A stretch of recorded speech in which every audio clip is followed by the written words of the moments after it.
offspring white supremacy has birthed into the world. But this information, as shocking as it is, should come as no surprise.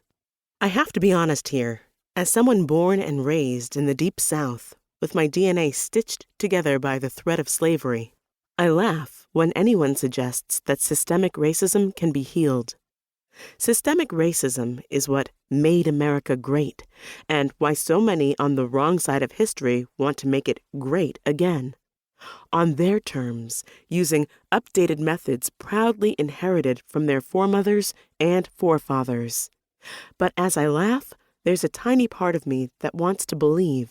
I want to believe that there are good people out there who want to pound that stake even deeper, pushing it through the many layers of systemic racism. Misogyny, transphobia, homophobia, xenophobia, classism, and white supremacy. And I want to believe that there are good people in the spiritual community who want to do something, anything, but just don't know what or how. Yes, sometimes the laugh gets louder and even more amplified by my roots. I'm from Memphis, the city where Dr. King was killed by a white man's bullet, and where 55 years later, Tyree Nichols was killed by a black cop's baton. But that tiny part keeps going, keeps trying to drown out the laughter while still believing that good people exist. Good people who know in their hearts that racism can be defeated with the right tools.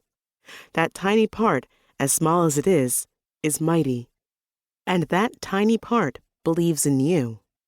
Yes, you're one of those good people I believe in. Why?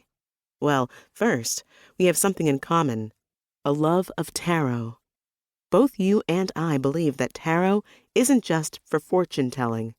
It can also help us discover what influences our thoughts and actions. Which archetypes, numbers, symbols activate something deep in the core of our being. We believe that tarot helps us access and analyze hidden messages, imprints, and signals we've picked up by living in this society. Tarot allows us to address these issues. Tarot is a catalyst for change. Second, you're listening to this book. Tarot for the hard work is not for the faint of heart. As Maria Minnis states, this book is a tool for passionately demolishing structural oppression. It is a tool for white people who want to use their privilege for mass liberation. It is a tool for black and brown people living in a structurally racist society that's intent on selling self-hatred and shame to marginalize people and make money off their backs. Both you and I want to and must use any and all tools we have at our disposal to crack the foundation of racism. Tarot for the hard work is just one of those tools. Think of this book as a map that we can take with us on a voyage as we discover our personal, subliminal views on race and how we're impacted. Each card of the Major Arcana serves as a waypoint that challenges us to rethink our views on racial equity. Starting with the Fool, Minnis asks us to embrace the unknown and open ourselves to the creativity we need for social justice work. Then, Minnis takes our hand, leading us along a path towards the world and the liberation that follows. No stone is left unturned. Topics such as protecting public spaces, the impact of climate change on BIPOCs, and expanding health care are carefully and logically linked to the cards.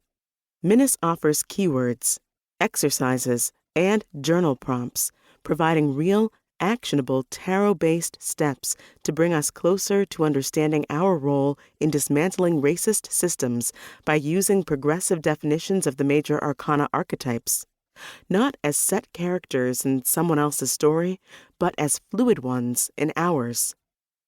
In addition, she tackles the love and lighting of spirituality that blocks us from addressing the pertinent issues affecting both the magical and mundane worlds.